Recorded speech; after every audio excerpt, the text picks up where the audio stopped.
మా పిల్లలపైన భగవాన్ శ్రీ సత్యసాయి బాబా వారికి అనేక ప్రేమ విశ్వాసాలు ఉండి అందరినీ చల్లగా కాపాడేవాడు. ఆయన అనేక మార్లు మా స్కూలుకు వచ్చి అక్కడ విద్యార్థులకు ఆధ్యాత్మిక విషయాలు బోధించి అందరికి ఆహారాన్ని అందించి ఆదరణగా, ఆప్యాయతగా, ఆత్మీయతగా పిల్లలను ఆదరించి కరుణించి కాపాడేవాడు. ఆయన సేవ, ఆయన సహాయ సహకారాలతో బుక్కపట్నం ఎంతో అభివృద్ధి చెందింది. ఆయన బుక్కపట్నంలో మొట్టమొదట 1956 సంవత్సరంలో హై స్కూల్ కట్టించారు. హై స్కూల్లో స్వామి అందగారు శేషంరాజు గారు తెలుగు పండితులుగా ఉద్యోగం చేసేవారు. ఆయన కూడా స్వామి విషయాలు పిల్లలకు ఎంతో చక్కగా, వివరంగా, ఆదరణగా, ఆప్యాయతగా చెప్పేవారు. ఆయన అనురాగానికి, ఆ ఆత్మీయతకు మేము తన్మయులమై ఉండేవారు. ప్రతి బర్త్డేకి స్కూల్ కు వచ్చి స్వామి పిల్లలకు ఆధ్యాత్మిక విషయాలు బోధించి, భజనలు చేయించి, పుట్టబర్తికి పిలుచుకొని వచ్చి భోజనాలు పెట్టించి పంపించేవారు. ఆయన ఆదరణ, ఆప్యాయత, ఆత్మీయత వర్ణించడానికి వీలు లేనిది. ఆయన ఎంతో చక్కగా, నిర్మలంగా, నిశ్చలంగా విషయాలను బోధించి మమ్మల్ని కాపాడేవారు. ఆయన విశేష కార్యక్రమాల టైంలో స్వామి బర్త్డే కార్యక్రమానికి కానీ, దసరా కార్యక్రమానికి కానీ, శివరాత్రి కార్యక్రమానికి కానీ మేము స్కూల్ పిల్లలు, స్కౌట్లు ఇప్పుడు సేవాదాలు చేస్తున్న డ్యూటీలను చేసేవాళ్ళు. స్వామి ఇంటర్వ్యూలు ఇచ్చే రూమ్లోనే మేము పడుకునేవాళ్ళము.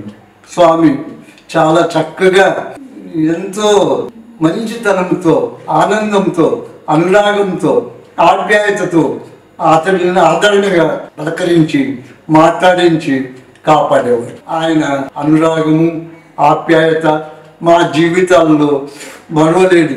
ఆయన ఎప్పుడు కూడా పిల్లల విషయంలో ఎంతో ఆత్మీయంగా, అభిమానంగా ఉండేవారు. ఆయన కావలసిన అనుకూలాలన్నీ కూడా చేసేవారు. విద్యారంగానికి, వైద్య రంగానికి, ఆధ్యాత్మిక రంగానికి స్వామి చేసిన సేవలు అమోఘము, అద్వితీయము, వర్ణించు వీలు కాని అంత చక్కగా సేవలు అందించారు. ఈనాటికి స్వామి ఈ సేవలను ప్రజలు, ప్రాంతీయ ప్రజలు మరవలేకుండా ఉన్నారు. ఎంతో మందికి వైద్య సౌకర్యం, విద్యా సౌకర్యం చేసి ఆయన చల్లగా కాపాడేవాడు. ప్రతి దసరాకు ప్రతి ఇంటికి వెళ్ళి వారికి వస్త్రాలు, కిరాణా సరుకులు అందించేవారు. ఆయన సేవలు ఎన్నటికీ మరువలేనివి. ఏ చిన్న కార్యక్రమానికి నాన్నగారు వచ్చి ఆహ్వానించినా వచ్చి దాన్ని చక్కగా నిర్వర్తించేవారు. ఆయన చిన్నప్పుడు స్కూల్లో చదువుకునేటప్పుడు ఎదురుగా ఉన్న లక్ష్మీనారాయణ స్వామిలో ఆడుకునేవారు. తర్వాత మధ్యాహ్నము భోజనానికి చౌడేశ్వరి టెంపుల్కి వెళ్ళేవారు. ఆయనతో పాటు ఆయన మిత్రులు కూడా వెళ్ళేవారు. ఆయన మిత్రులకు కొంత ఆహారం ఇచ్చి ఆయన ఆహారం తీసుకునేవారు. ఒకసారి అక్కడ వైరింగ్ లేదు, కరెంటు లేకుంటే వైరింగ్ చేయించి, లక్ష్మీనారాయణ స్వామిలో కూడా వైరింగ్ చేయించి స్వామిని స్విచ్ ఆన్ చేసేకి ఆహ్వానిస్తే నాన్నగారు వచ్చి అక్కడ కార్యక్రమాలన్నీ నెరవేర్చి అందరితోనూ అభిమానంగా మాట్లాడించి ఆయన పురాతన వైభవాలన్నీ జ్ఞప్తికి తెచ్చుకొని అప్పుడు స్వామి ప్రతి ఇంటికి వచ్చి పూజా మందిరంలో భజన పాటలు పాడేవాడు, ఆధ్యాత్మిక విషయాలు చెప్పేవాడు. ఎంతో అభిమానంగా, ఆనందంగా కార్యక్రమాలను నిర్వర్తించేవారు. స్వామి సేవలు అమోఘము, అద్వితీయము, ఎన్నటికీ మరువలేనివి. ఈనాటికి కూడా ఎంతోమంది స్వామి సహాయ సహకారాలు అందుకుంటున్నారు. ఆశీర్వదించిన స్వామి లేకున్న కార్యక్రమాలన్నీ యథావిధిగా జరుగుతున్నాయి. ట్రస్ట్ సభ్యులు కూడా కార్యక్రమాలను చాలా చక్కగా నిర్వర్తిస్తున్నారు. ఎక్కడా లోటుపాటు లేకుండా స్వామి ఏమైతే ఆదేశం ఇచ్చాడో ఆ ఆదేశం ప్రకారమే ఈరోజు కార్యక్రమాలను నిర్వర్తిస్తున్నారు. ఇంకా మేనేజింగ్ ట్రస్టీగా ఆర్జే రత్నాకర్ గారు ఉన్నారు. ఉండి చాలా చక్కగా చక్రవర్తి గారు ట్రస్ట్ సభ్యులందరూ కూడా కార్యక్రమాలను చాలా చక్కగా మంచిగా పద్ధతిగా నిర్వర్తిస్తున్నారు.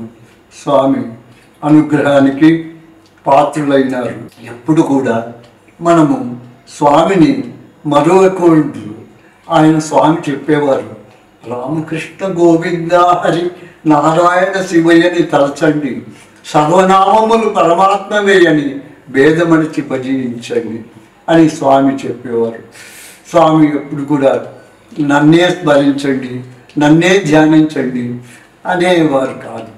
అంత భక్తి ప్రపత్తులు కలిగి ఉండాలి, అందరూ ఆనందంగా ఉండాలి, అందరూ సుఖ సౌభాగ్యాలతో ఉండాలి అనే స్వామివారి అభిమాన ఆదరణ ఆప్యాయ వాక్యాలు ఈనాటికి మరువలేదు.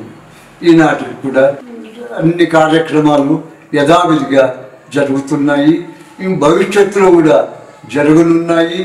కాబట్టి అందరూ దానిని విశ్వసించి స్వామి పైన భక్తి విశ్వాసాలతో ఉండి కాపాడవలసిందిగా. నా పేరు రవి ప్రకాష్, మా నాన్నగారి పేరు జీవి సత్యనారాయణ.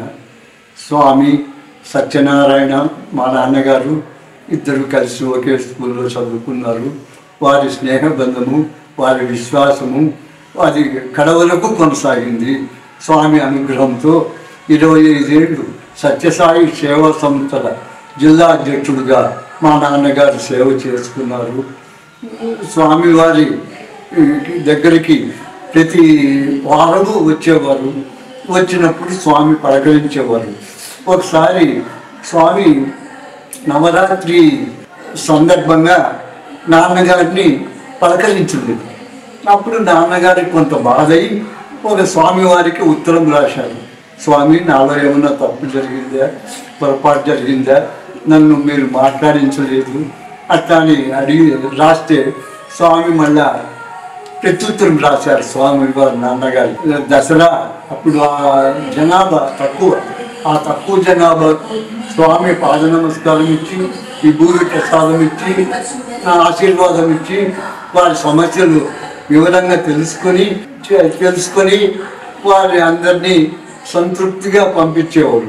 అలాంటప్పుడు స్వామి నాన్నగారికి ఎంతో విశ్వాసంగా, ప్రేమగా, అభిమానంగా, ఆప్యాయతగా ఆఖరి క్షణాల వరకు కూడా నాన్నగారితో విశ్వాసాన్ని వదలలేదు. నాన్నగారు స్వామి ఇచ్చిన అవకాశంతో 25 ఏళ్ళు సత్యసాయి సేవా సంస్థల జిల్లా అధ్యక్షుడిగా సేవ చేసుకున్నారు. స్వామివారు ఎప్పుడు నాన్నగారు ఏ చిన్న కార్యక్రమానికి ఆహ్వానించిన స్వామివారు వచ్చి ఆ కార్యక్రమానికి పరిపూర్ణత చేకూర్చి ఆదరించి చక్కగా నెరవేర్చేవారు. పుట్టపర్తిలో వాసవి నివాస్ కట్టినప్పుడు స్వామివారిని ఆహ్వానించాలా, శంకుస్థాపనకు అన్నారు. నాన్నగారు వెళ్ళి స్వామి గారిని ప్రార్థించారు. నాన్నగారు స్వామివారు ఇది మీ కులస్తులది కదా అన్నారు. మా కులస్తులంతా కూడా మీ భక్తులేను, కాబట్టి మీరు వచ్చి శంకుస్థాపన చేయాలన్నారు. వచ్చారు. వాసవి నివాస్కు శంకుస్థాపన చేసి ఉపన్యాసం ఇచ్చేటప్పుడు మళ్ళా సంవత్సరంలో ఈ పని పూర్తి చేయాలా, నేను వచ్చి మళ్ళా ప్రారంభోత్సవం చేస్తాను అట్లని అన్నారు. అదే ప్రకారం చేశారు. స్వామి ఎప్పుడు కూడా నాన్నగారు ఎక్కడికి ఆహ్వానించినా తప్పకుండా వచ్చి ఆ కార్యక్రమాన్ని నిర్విఘ్నంగా చేసేవారు. ఒకసారి శ్రీశైలంలో ఒక సత్రానికి శంకుస్థాపన చేయడానికి స్వామివారిని ఆహ్వానించారు. స్వామి శ్రీశైలం వెళ్ళారు. అక్కడ ఆ కార్యక్రమాన్ని పూర్తి చేశారు. అక్కడ 116 బంగారు పుష్పాలతో మల్లికార్జున స్వామిని అది అక్కడే ఉంచారు. ఇప్పుడు కూడా వెళ్ళి వాటిని చూపించమంటే చూపిస్తారు. అది చక్కగా జరుగుతూ ఉంది.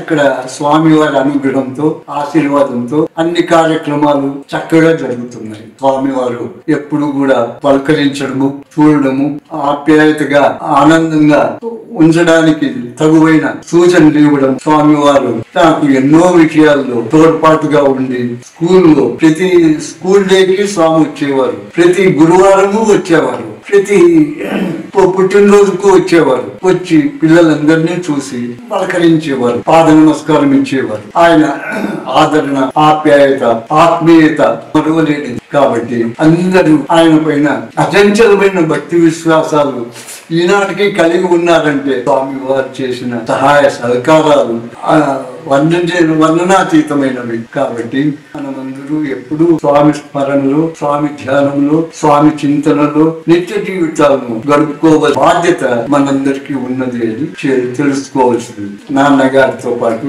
నన్ను కూడా అనేక మార్లు అప్పుడు పుట్టబర్తికి రావాలంటే ఒకటి వచ్చి ఎద్దుల బండిలో రావాల్సిందే. ప్రతి వారము, ప్రతి 2 వారాలకు ఒకసారి ఎద్దుల బండిలో వచ్చి స్వామి పాత మందిరంలో ఉండేవారు. అప్పుడు స్వామి దర్శనం చేసుకుని అక్కడ గ్రామ విషయాలు ఏమన్నా ఉంటే నాన్నగారు స్వామితో చర్చించుకుని దానికి పరిష్కారాన్ని తెలుసుకునేవారు. తర్వాత స్వామి అక్కడ బుక్కపట్నంలో భజన మందిరం కట్టించారు. స్వామి చదువుకున్న స్కూల్ను స్వామి భక్తులు చాలా చక్కగా నిర్మాణం గావించారు. స్వామి 1985వ సంవత్సరంలో బుక్కపట్నంలో కాలేజ్ పిల్లలకు, హై స్కూల్ పిల్లలకు అనుకూలమైన నిర్మాణాన్ని చేయించి అందరికీ అనుకూలంగా ఉంటున్నారు. స్వామి ఫస్ట్ హై స్కూలు 1956లో చేశారు. తర్వాత నాన్నగారు స్వామి మీరు చదువుకున్న ఊరు, చదువుకున్న స్కూలు అది కొంచెం మెత్తగా అయింది, బిల్డింగు మీరు కొంచెం మంచిగా చేయాలంటే అప్పుడు మళ్ళీ చాలా మంచిగా కట్టారు. 2 అంతస్తులతో కట్టి ఎంతో సౌకర్యంగా ఉంది. ఇప్పటికి కూడా దాన్ని చక్కగా ఉపయోగించుకుంటున్నారు. ఈ పరిసర గ్రామాల ప్రజలకు వైద్య సౌకర్యము, విద్యా సౌకర్యము, ఆధ్యాత్మిక రంగానికి కావాల్సిన సౌకర్యము స్వామి చేస్తున్నారు. ట్రస్ట్ వారు కూడా ఆ కార్యక్రమాలను నిర్విఘ్నంగా నెరవేరుస్తున్నారు. అదే మనకు పురాతనమైన పవిత్రమైన కార్యక్రమంగా నా పేరు గుండా రవిప్రకాష్. నా పేరు, మా నాన్నగారి పేరు సత్యనారాయణ గుండా వెంకట సత్యనారాయణ. స్వామి వారికి చిరకాల పరిచితుడు, స్వామివారి స్నేహితుడు, స్వామివారితో సన్నిహిత సంబంధాలు ఉన్న వ్యక్తి ఆయన. స్వామి ఎన్నోసార్లు మన ఇంటికి వచ్చారు. తర్వాత మా ఇంట్లో ఏ శుభకార్యమైనా స్వామికి చెప్పాల్సిందే, స్వామి ఆశీర్వాదం తీసుకోవాల్సిందే. మా చెల్లెళ్ళ 4 పెళ్ళిళ్ళు కూడా స్వామి మందిరంలోనే చేశారు.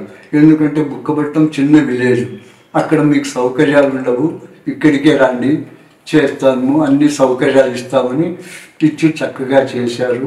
స్వామి ఆఖరి కార్యంలో కొందరు అసంతృప్తి పెడితే అందరినీ కూర్చోబెట్టుకొని మీకు ఏదైనా అసౌకర్యం కలిగిందంటే అది సత్యనారాయణ వల్ల కాదు, స్వామి వల్ల అనుకోండి అంటే అప్పుడు అందరూ సంతోషించి స్వామి ఆశీర్వాదం తీసుకుని ఆయన అనుగ్రహానికి పాత్రులైనారు. ఆయన ఎప్పుడూ సర్వకాల సర్వావతయందు కూడా సర్వేశ్వర చింతనకి ప్రాధాన్యం ఇచ్చేవాడు. ఆ దైవ చింతన, దైవభక్తి, దైవ జ్ఞానంతోనే ఆ పుట్టబర్తి చిన్న గ్రామంగా ఉండేది. పుట్టబర్తి ఈరోజు పెద్ద పట్టణమై, జిల్లా కేంద్రమై, అప్పుడు ఎద్దుల బండిలో వచ్చేవాళ్ళు. ఇప్పుడు రైల్వే స్టేషన్ వచ్చింది, ఏరోడ్రోమ్ వచ్చింది. అలాగా ఎంతో అభివృద్ధి చెంది ఎన్నో విషయాల అనుకూలాలు, సౌకర్యాలు కలిగాయి. సాయి